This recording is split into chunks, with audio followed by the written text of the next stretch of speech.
대학교의 주일 성서 연구에 오신 여러분을 환영합니다. 계속해서 주일 성서 연구를 함께하고 있는 명지대학교 교목 정대경 목사입니다.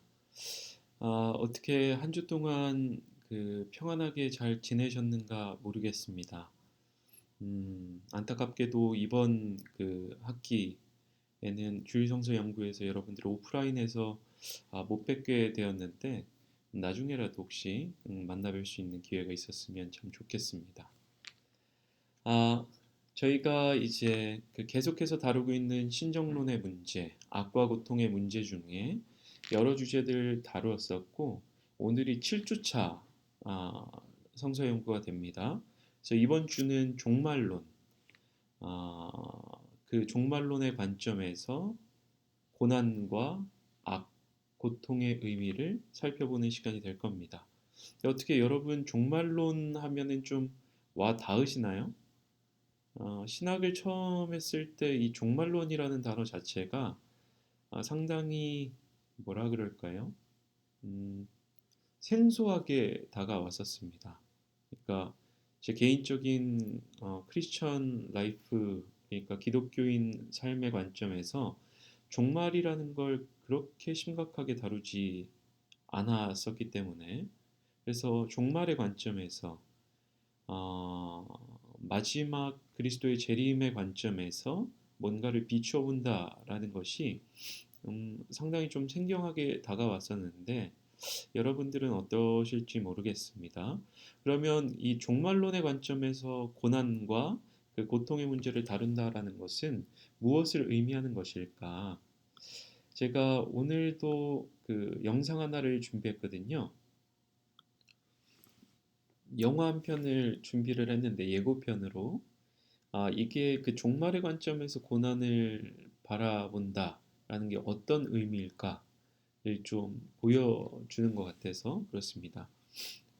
나이브스 아웃이라는 영화인데요. 반전 영화입니다. 그러니까 뭔가 사건들이 벌어지는데 그 사건들이 그 당시의 관점에서는 잘 풀리지 않는데 맨 마지막에 가서 그 사건의 실체가 드러났을 때 그 실체의 빛 안에서 다시 되짚어 보니까 이 사건들의 의미, 사람들의 심리, 사람들이 했던 말과 행동들이 이제 새롭게 조명이 되는 거죠. 마찬가지로 종말에 가서 고난과 고통, 악의 문제를 바라본다라는 건 우리가 지금 이 악과 고통의 문제가 상당히 심각하고 우리의 신앙을 위협하고 때로는 하나님이 선하신가에 대해서 질문하도록 만들지만 종말에 가서 그리스도의 재림이 이루어지는 그 마지막 하나님 나라에 가서는 현재 이 고통과 악, 뭐 고난의 문제들이 이렇게 새롭게 조명받을 수 있다라는 취지에서 이제 이 반전 영화 같은 것들이 그러한 장치들을 보여주고 있습니다. 음, 뭐 한번 보시죠. 예. Harlan started out with a Rusty Smith Corona and built himself into one of the best-selling mystery writers of all time. 30 languages, over 80 million copies sold. You guys fans? I mean, I don't do much fiction reading myself. Big fan. I'm a big fan. Who is that guy? Mr. Blanc is a private investigator of great renown. I read a tweet about a New Yorker article about you. You're famous. The night of his demise, the family had gathered to celebrate your father's 85th birthday. And your son, Ransom, did he attend as well? Yes, but he left early. I think Linda was upset. Walt would get a little Irish courage in him. He'd get into it with Harlan. What? Richard said what? Are you baiting me, detective? Attempting to be thorough so we can figure out the manner of death. You mean if someone killed him?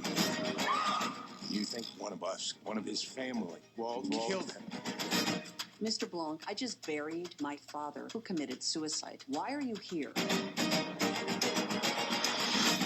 I suspect foul play.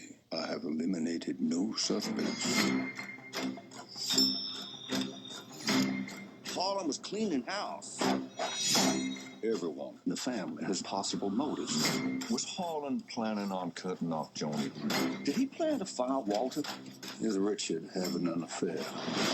That's some heavy-duty conjecture. Funny, Ransom, you skipped the funeral, but you're early for the will reading. Up your ass. Very nice. You gotta do this more often. The family is truly desperate. When people get desperate, the knives come out. This is a twisted web. And we are not finished untangling it. Not yet. I keep waiting for the big reveal. All of them lied to me. There is one guilty party behind it all. You know something. Spill it. Oh my God. Tell me what happened to my grandfather. I think you have something you want to tell me.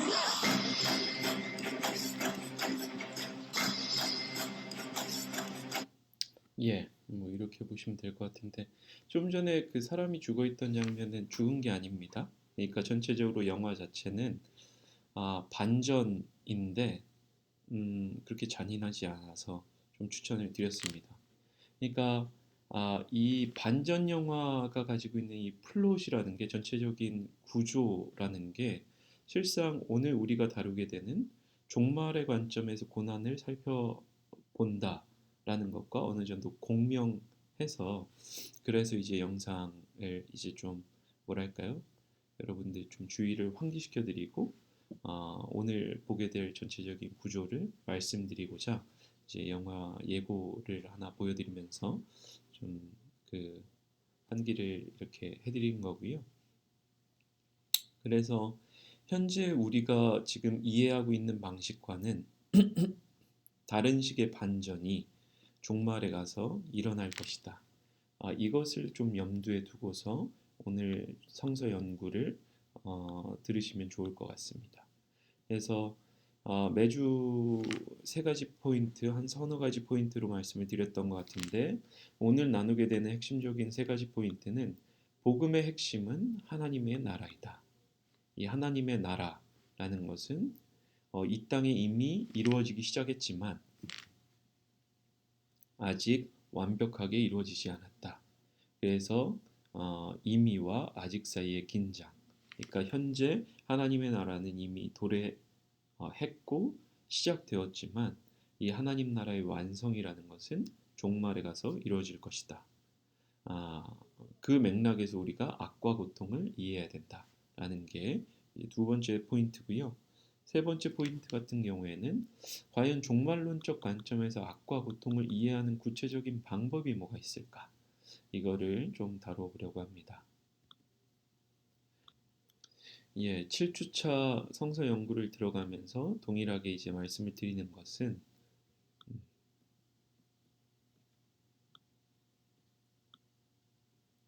앞으로 볼 주제들이 고난의 문제에 대한 해법을 제시하지 않는다라는 점. 우리가 이걸 고통과 고난의 문제, 그러한 순간들을 경험할 때 항상 기억해야 할 것입니다.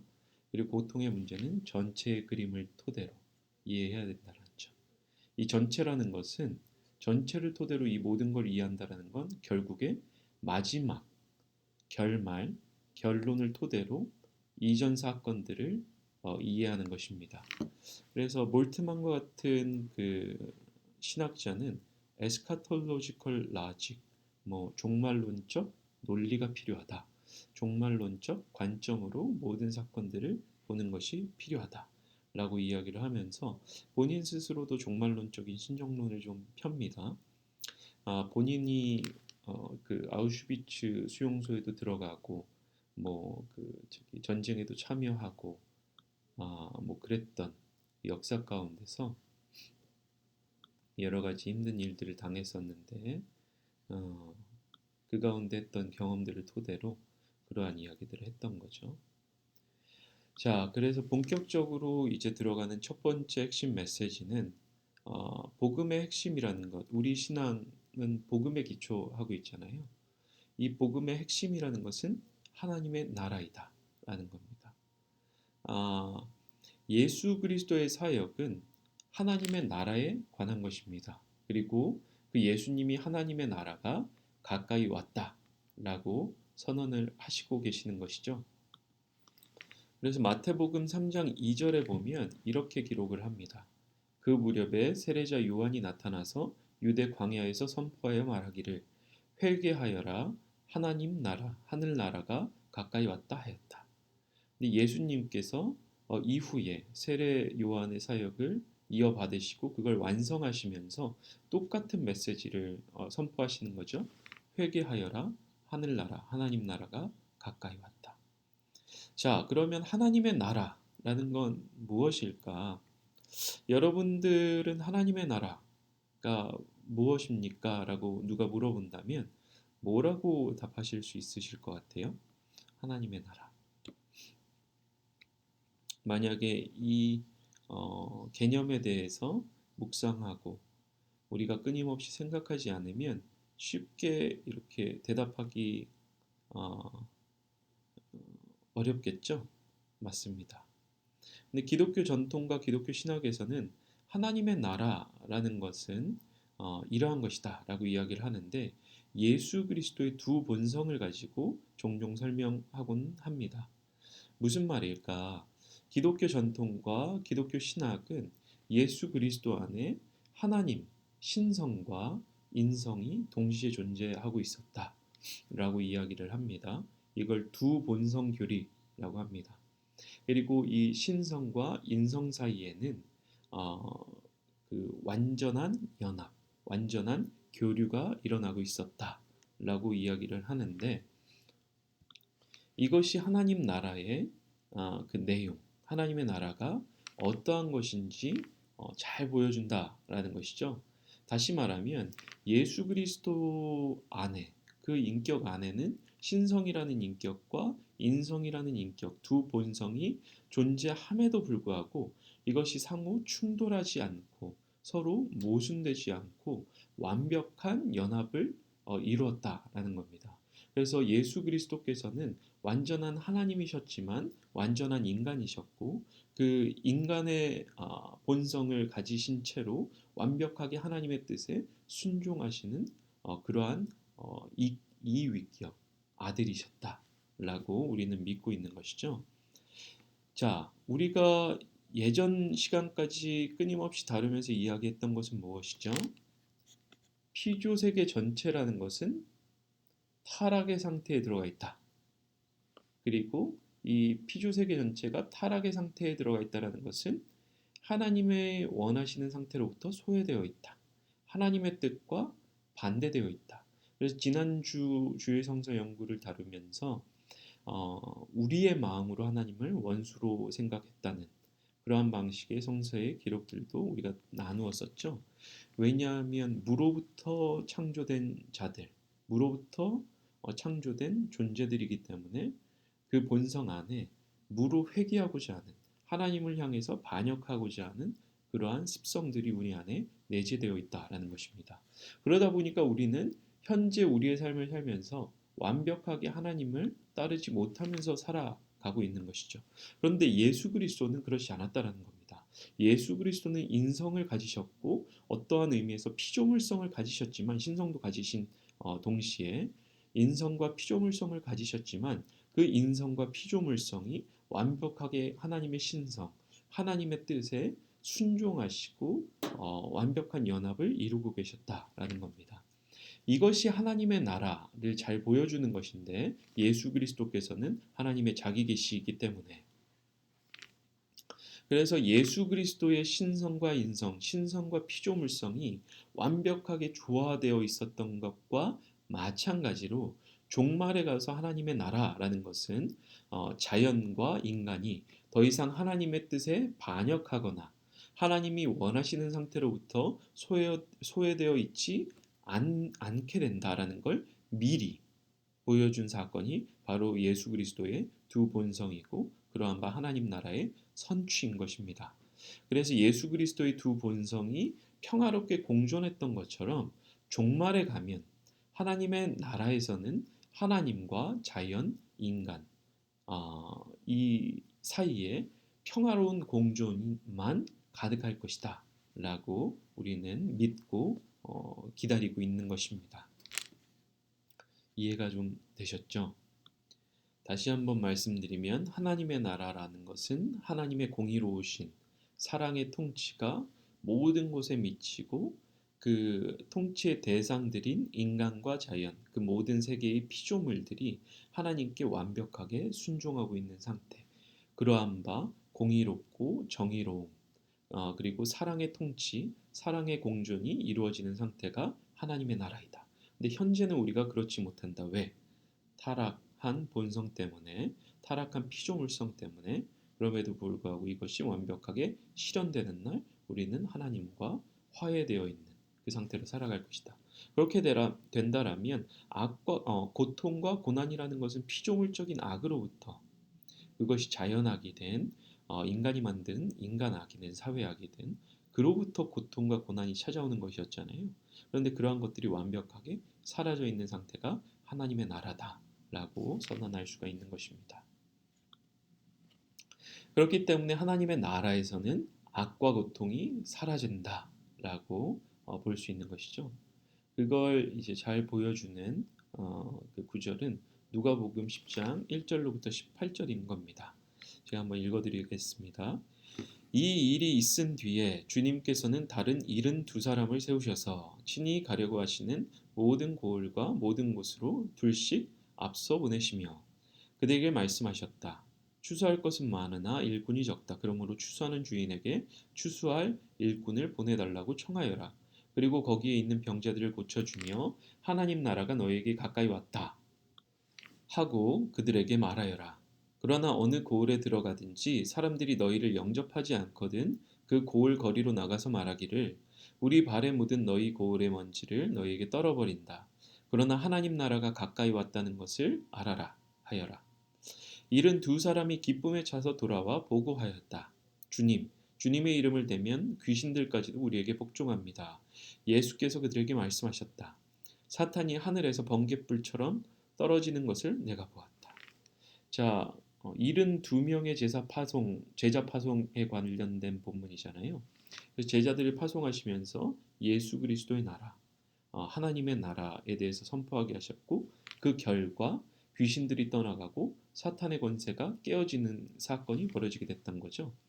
그러니까 악과 고통이라는 것은 근본적으로 하나님이 원치 않으시는 것, 악은 하나님이 멀리 하시는 것, 그러한 맥락에서 하나님의 나라가 선포되기 시작했을 때 그 악과 고통은 사라지기 시작하고 종말에 가서 하나님의 나라가 완벽하게 완성이 될 때 이 모든 악과 고통이 사라질 것이다 라고 우리는 알 수가 있는 것입니다. 그래서 우리 교재를 집필했던 카슨 같은 경우에는 이렇게 이야기를 합니다. 예수님의 선언은 예수님의 사역 시작과 동시에 이루어졌으며 이 말씀은 각종 기적들과 권위 있는 능력의 말씀들 그리고 사탄과 그의 군대를 최초로 물리치시는 것들 속에 하나님의 나라가 임한 것을 보여주시는 사역으로 이어진다. 예. 그렇다면 하나님의 나라, 이렇게 악과 고통이 사라지도록 만드는 하나님의 나라는 어떠한 방식으로 이루어질 수가 있을까? 하나님의 나라가 도대체 어떻게 우리에게 도래하게 되었을까? 하나님의 나라는 힘의 논리가 아닌 사랑의 논리, 사랑, 힘이 아닌 사랑, 강압이 아닌 자기 희생, 자기 증여로 인해서 이루어진다라고 볼 수가 있습니다. 그래서 카슨도 그 지점을 명확하게 지적을 하면서 교회 전통을 이야기를 합니다. 예수님께서는 로마 군대를 소멸시킴으로써 통치하시는 것이 아니라 교부들이 보았던 것과 같이 십자가로부터 통치하신다.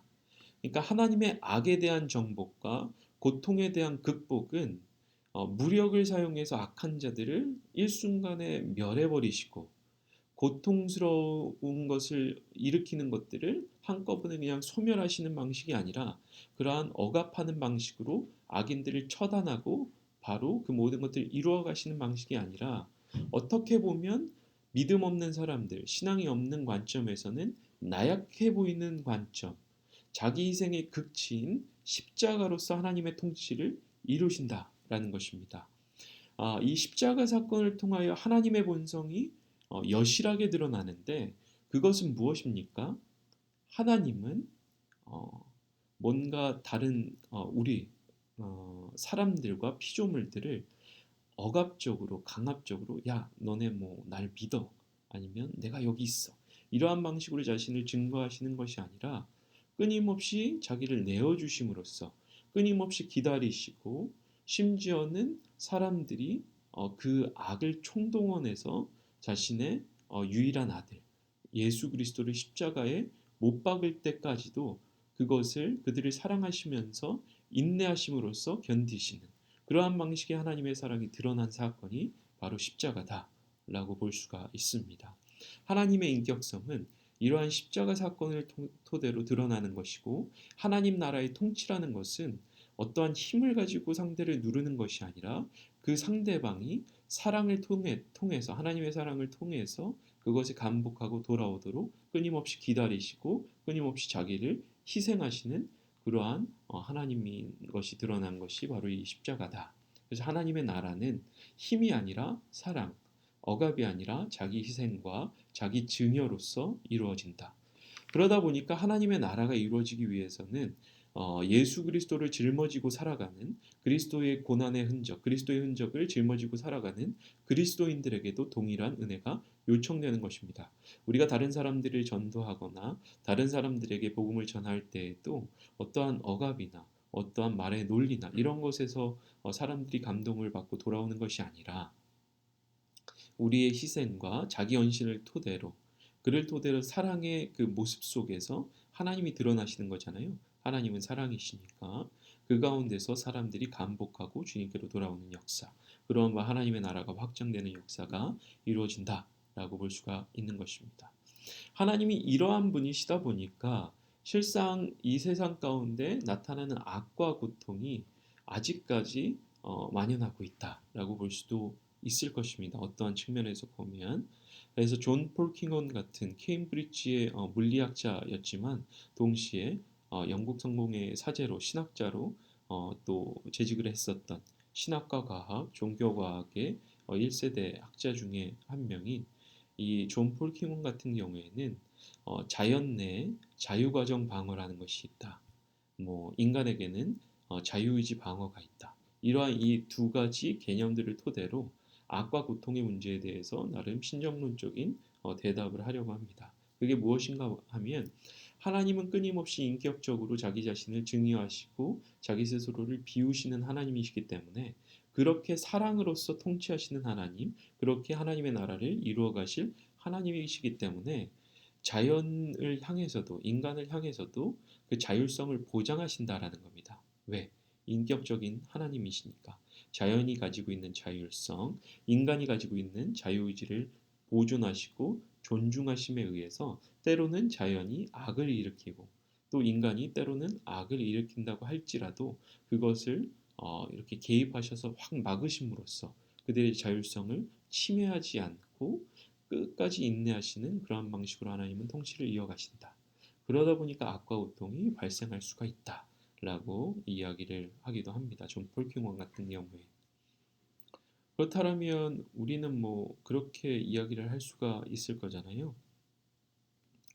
그래도 하나님이 그냥 때로는 우리의 자유의지를 이렇게 강압적으로 막으셔서 우리로 하여금 악을 수행치 않도록 하셨으면 좋겠다. 뭐 저는 어렸을 때 그러한 기도도 했었는데, 그러니까 그렇게 기도하는 것 자체가 하나님 말씀의 관점에서 그게 맞지 않은 겁니다. 그러니까 중세 스콜라주의 신학자들을 비판하면서 했던 그 재미난 그 질문을 여러분들께 드리면 자 이런 겁니다. 하나님도 무거워서 들지 못하는 돌을 만드실 수 있을까요? 다시 한번 질문을 드리면 하나님도 무거워서 들지 못하는 돌을 하나님은 만드실 수 있을까요? 창조하실 수 있을까요? 딜레마죠.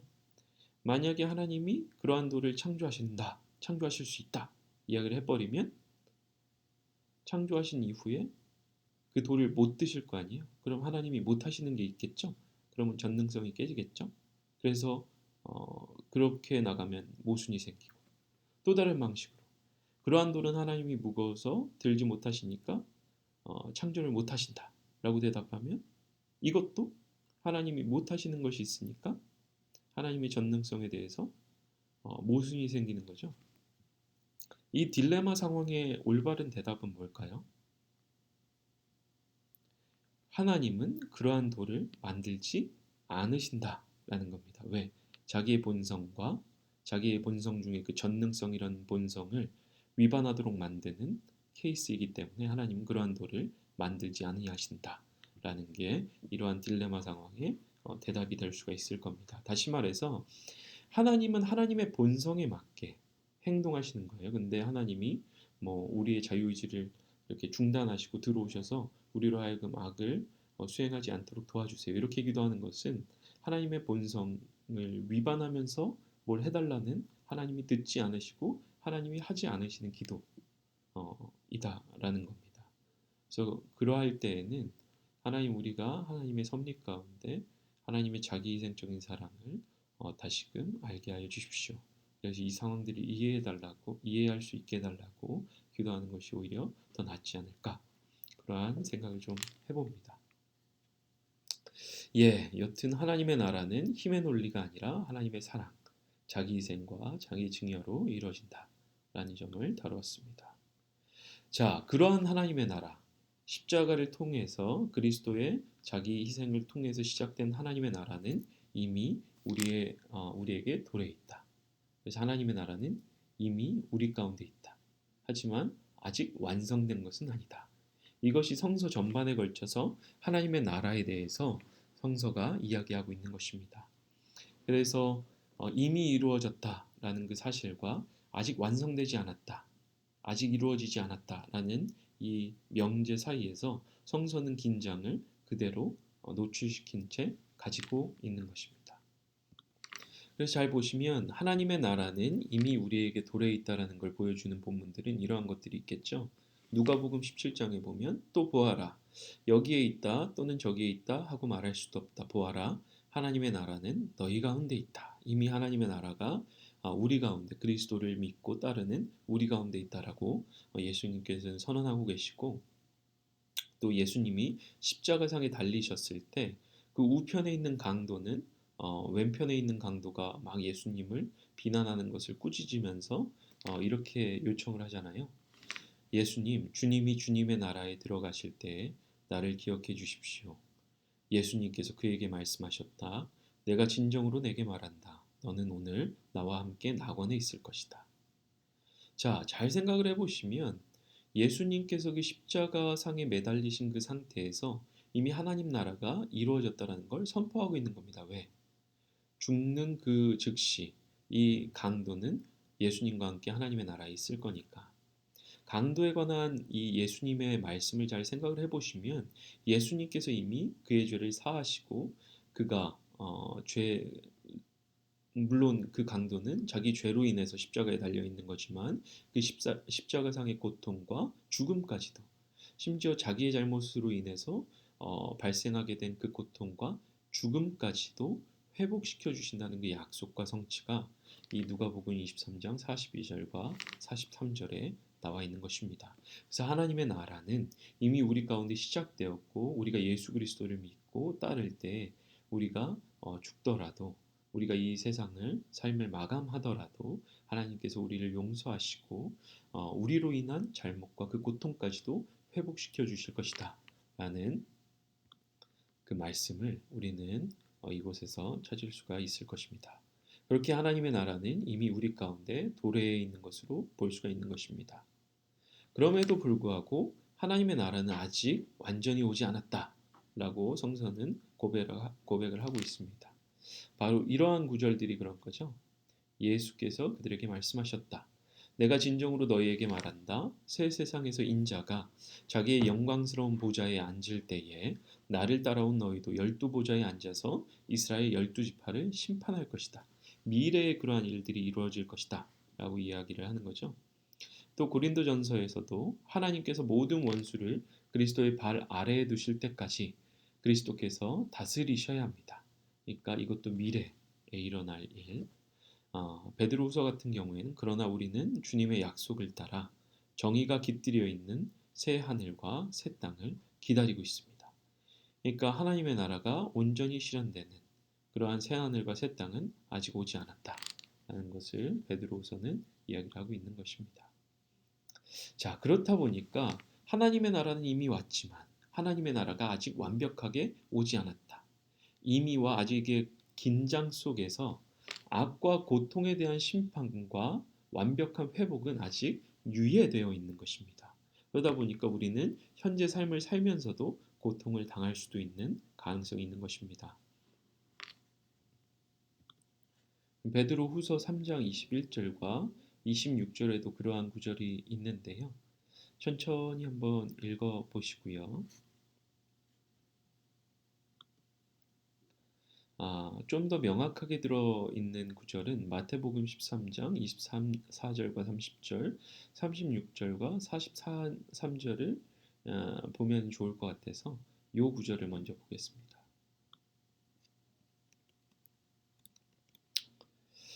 예, 잘 보시면 알곡과 가라지의 비유인데 하나님 나라에 관련된 마태복음.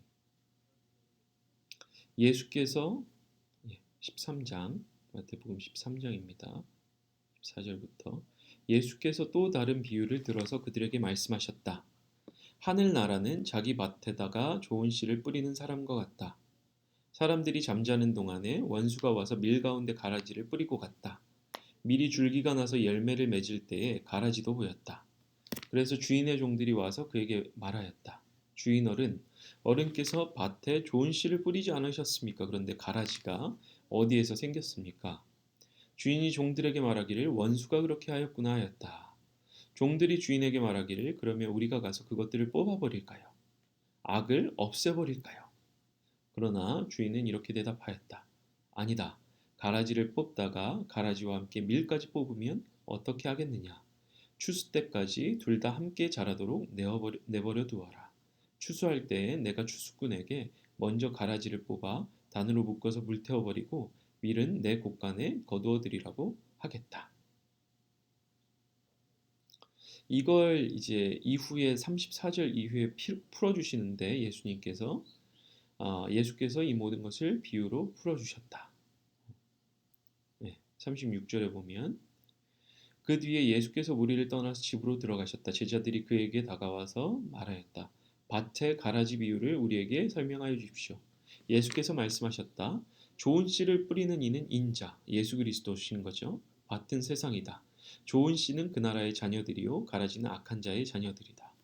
그러니까 하나님의 그 섭리에 따라 하나님이 원하시는 상태에 따라 살아가는 자들, 피조물 전체를 가리키는 거고, 가라지는 하나님의 뜻에 반하고 있는 피조물적 상태를 가리키는 겁니다.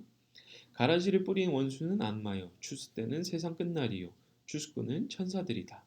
가라지를 모아다가 불에 태워버리는 것과 같이 세상 끝날에도 그렇게 할 것이다. 인자가 천사들을 보낼 터인데 그들은 죄짓게 하는 모든 일들과 불법을 행하는 모든 사람들을 자기 나라에서 모조리 끌어모아다가 불 아궁이에 쳐넣을 것이다. 그러면 그들은 거기서 울며 이를 갈 것이다. 그때의 의인들은 그들의 아버지의 나라에서 해와 같이 빛날 것이다. 귀 있는 사람은 들어라. 자, 이 구절을 통해서 우리가 알 수 있는 것은 이 마지막 때, 마지막 심판과 완벽한 회복이 이루어지기 이전까지는 알곡과 가라지가 같이 자랄 수 있다라는 것. 피조물적인 상태 가운데 하나님이 원하시는 상태, 하나님께 순종하는 상태와 하나님을 향하여 반역하는 상태가 이 피조물 상태들 안에 존재할 수 있다라는 것. 그래서 그 하나님을 반역하는 그 상태가 악한 상태로 보는데 이 악한 상태의 심판과 극복은 마지막 때에 온전히 이루어질 거다라는 것. 그때까지는 고통이 일정 부분 일어날 수 있다라는 점을 오늘 본문은 이야기를 하고 있는 것입니다. 그래서 악에 대한 심판의 일시적인 유예가 알곡과 가라지 비유에 의해서 좀 우리가 볼 수가 있었다라면 마태복음 24장 6절로부터 8절은 이렇게 기록을 합니다. 또 너희는 여기저기서 전쟁이 일어난 소식과 전쟁이 일어나리라는 소문을 들을 것이다. 종말에 대한 거죠. 그러나 너희는 당황하지 않도록 주의하여라. 이런 일이 반드시 일어나야 한다. 그러나 아직 끝은 아니다. 민족이 민족을 거슬러 일어나고 나라가 나라를 거슬러 일어날 것이며 여기저기서 기근과 지진이 있을 것이다. 그러나 이런 모든 일은 진통의 시작이다. 자, 여기서 보면 진통이 나오는데 기독교 사상에 있어서 출산통 사상이라는 겁니다. 이게 뭔가 하면 메시아, 하나님의 메시아, 대리자인 그리스도께서 그의 왕국을 성공적으로 설립하기 직전에 있을 악과 반역을 묘사하고 있는 것. 그것. 그러니까 그러한 삶을 살다 보니까 하나님의 사람들은 고통을 당할 수밖에 없다는 것. 고난을 당할 수밖에 없다라는 것. 그리고 우리가 그 고통들을 감내하고 하나님의 다시 나타나심을 기다렸을 때 하나님의 나라가 완벽하게 일어날 것이다. 라는 그 사상이 실상 기독교 전통에도 유대교 전통에도 있다라는 것입니다. 그래서 오늘을 살아가고 있는 악이 여전히 현존하고 있는 현재를 살아가고 있는 저와 여러분 그리스도인들은 하나님의 나라에 이를 때까지 우리가 어쩔 수 없이 이 고통들을 때로는 감내하면서 견디고 하나님을 바라보아야 하지 않을까. 그러한 사상을 오늘 본문들과 그 기독교의 전통은 우리에게 이야기를 하고 있는 것입니다. 마지막으로 그러면 우리가 어떻게 종말론적인 관점에서 그리스도의 다시 오심을 기다리면서 악과 고통을 이해해 볼 수 있을까? 시편 73편을 한번 읽어보면 좋을 것 같습니다. 예, 1절부터 20절까지 시편 73편을 좀 읽어드리면 이렇습니다. 하나님은 마음이 정직한 사람과 마음이 정결한 사람에게 선을 베푸시는 분이건만 나는 그 확신을 잃고 넘어질 뻔했구나. 그 믿음을 버리고 미끄러질 뻔했구나. 그것은 내가 거만한 자를 시샘하고 악인들이 누리는 평안을 부러워했기 때문이다. 그들은 죽을 때에도 고통이 없으며 몸은 멀쩡하고 윤기까지 흐른다. 그렇죠? 우리가 보통 신정론적인 질문을 드리는 거잖아요. 하나님 앞에. 왜 악인들은 승승장구하고 당신의 자녀들인 그리스도인들은 이렇게 고통을 당해야 합니까? 사람들이 흔히들 당하는 그런 고통이 그들에게는 없으며 사람들이 을에 당하는 재앙도 그들에게는 아예 가까이 가지 않는다. 오만은 그들의 목걸이요 폭력은 그들의 나들이 옷이다. 그들은 피둥피둥 살이 쪄서 거만하게 눈을 치켜뜨고 다니며 마음에는 헛된 상상이 가득하며 언제나 남을 비웃으며 악의 참말을 쏘아붙이고 거만한 모습으로 포건하기를 즐긴다. 입으로는 하늘을 비방하고 혀로는 땅을 휩쓸고 다닌다. 하나님의 백성마저도 그들에게 홀려서 물을 들이키듯 그들이 하는 말을 그대로 받아들여 덩달아 말한다. 하나님인들 어떻게 알 수 있으랴? 가장 높으신 분이라고 무엇이든 다 알 수 있으랴? 하고 말한다. 그런데 놀랍게도 그들은 모두가 악인인데도 신세가 언제나 편하고 제사는 늘어만 가는구나. 이렇다면 내가 깨끗한 마음으로 살아온 것과 내 손으로 죄를 짓지 않고 깨끗하게 살아온 것이 허사라는 말인가? 하나님, 주님께서는 온종일 나를 괴롭히셨으며 아침마다 나를 벌하셨습니다. 나도 그들처럼 살아야지 하고 말했다면 나는 주님의 자녀들을 배신하는 일을 하였을 것입니다. 내가 이 얽힌 문제를 풀어보려고 깊이 생각해 보았으나 신정론적인 문제죠. 그것은 내가 풀기에는 너무 어려운 문제였습니다. 다시 말해서 자기 스스로 이 신정론적인 문제를 풀려고 했는데 이게 풀리지가 않았던 거죠. 그러나 마침내 하나님의 성소에 들어가서야 악한 자들의 종말이 어떻게 되리라는 것을 깨닫게 되었습니다. 다시 말해 하나님의 성소에서 하나님을 만나고 하나님을 경험하게 됐을 때 비로소 이러한 문제가 풀리기 시작했다라는 겁니다. 뭔가 주님께서는 그들을 미끄러운 곳에 세우시며 거기에서 넘어져서 멸망에 이르게 하십니다. 그들이 갑자기 놀라운 일을 당하고 공포에 떨면서 자취를 감추며 마침내 끝장을 맞이합니다. 아침이 되어서 일어나면 악몽이 다 사라져 없어지듯이 주님께서 깨어나실 때 그들은 한낱 꿈처럼 자취도 없이 사라집니다. 자, 지금 18절로부터 20절은 현재 일어나는 일들이 아닙니다. 미래에 일어날 일들인데 지금 이 시편 73편의 기자가 성소에 들어가서 하나님을 만나게 되었을 때 종국에 일어날 미래에 종말에 일어날 일을 경험하고 결국에 이러한 믿음의 고백, 심판이 온전히 이루어지고 신원, 원한 갚음이 그러니까 우리의 아픔이 회복되고 원한이 이렇게 풀어지는 그러한 일들이 이루어질 것을 믿음으로 현재 고백하고 있는 거죠. 미래를 바라보면서. 다시 말해서 소위 우리가 종말론적인 관점에서 현재의 악과 고통을 이해할 수 있다는 것은 결국 미래에 이루어질 우리의 고통에 대한 회복, 악에 대한 심판을 미리 바라보는 겁니다. 미래를. 근데 그건 어떻게 바라볼 수가 있습니까? 오늘 73편을 통해서 우리가 알 수 있는 것은 성소에 들어가서 하나님을 예배하고 하나님을 경험하고 하나님과 교제했을 때야 비로소 우리는 종말에 일어날 사건을 미리 맛보고 그를 토대로 우리가 현재 당하는 고통과 고난을 위로받을 수 있다라는 겁니다. 그래서 그렇게 하나님을 경험했던 사람들은 종말에 일어날 하나님의 나라에 대한 완성을 경험했기 때문에 시편 49편과 73편에 이렇게 고백했던 겁니다. 그러나 하나님은 분명히 내 목숨을 건져주시며 수월의 세력에서 나를 건져주실 것입니다. 내가 주님과 함께하니 하늘로 가더라도 내가 주님밖에 누가 더 있겠습니까? 땅에서라도 내가 무엇을 더 바라겠습니까? 내 몸과 마음이 시들어가도 하나님은 언제나 내 마음에 든든한 반석이시오. 내가 받을 몫의 전부이십니다. 다시 말해서 우리가 현재 당하는 고통과 고난은 참으로 아프고 안타까운 것입니다. 종말에 가면 하나님의 나라가 완성이 될 것이고 그 나라에서는 고통과 악이 소멸될 것이고 우리의 아픔은 회복될 것입니다. 그러면 우리는 현재 이 당하는 고통과 고난과 억울함을 어떻게 해결해야 할까? 하나님 앞에 나아가야 합니다. 그래서 하나님을 토대로 미래에 일어날 일들을 하나님 앞에 예배하고 기도함으로써 미리 맛보고 그러한 바 우리가 미래에 일어날 일들을 미리 맛봄으로써 위로와 안식함, 평안함을 누려야 할 줄로 믿습니다. 이러한 그 위로함을 받으시면서 한 주 동안 또 살아가시는 저와 여러분이 되시기를 주님의 이름으로 축원합니다. 그래서 함께 나누실 묵상, 나눔에 관련된 질문들로 이 질문들을 드렸는데 한번 쭉 읽어보시고 그 주변에 있는 분들과 함께 좀 나누셨으면 좋겠습니다.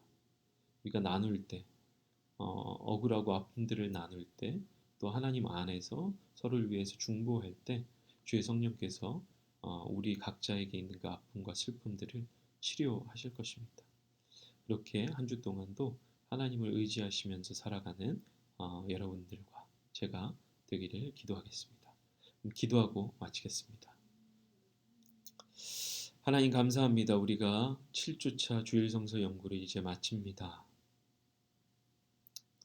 간절히 원하는 것은 우리의 믿음이 연약하여서 때로는 고통과 억울함의 순간들 가운데 하나님을 보는 것이 참으로 힘이 듭니다. 성령 하나님께서 우리의 마음과 심령을 정결하게 하여 주시고 그러한 바 하나님을 볼 수 있는 은혜를 허락하여 주십시오. 그래서 하나님 이 땅을 살아갈 때 이 땅 가운데 도래하는 그 고통과 고난의 문제 가운데 우리 안에 쓴뿌리가 자라고 그로 말미암아 하나님으로부터 멀어지는 삶을 사는 것이 아니라 하나님을 더 깊이 알아감으로써 그 가운데 하나님 주시는 위로와 평안 또 종국에 일어날 종말에 이루어질 회복을 소망하며 기다리는 삶을 살 수 있도록 주님 역사하여 주시옵소서. 이 모든 것을 주님께 의탁합니다. 코로나 상황 가운데 혹여라도 아픔 가운데 있는 우리 성도님들이 있다면 또 가족들이 있다면 주님 친히 찾아가 주시고 그들의 병든 몸에 안수하여 주시고 예수 그리스도의 이름으로 나음을 있게 하여 주십시오.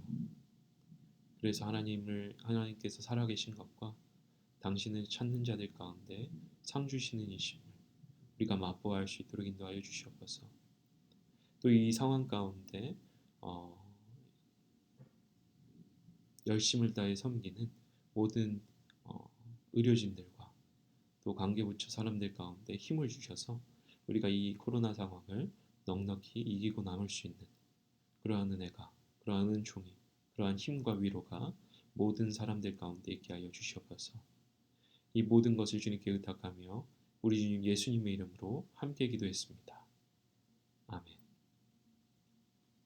그럼 한 주 동안도 평안한 삶을 사시고 다음 주 주일 성서 연구에서 뵙겠습니다.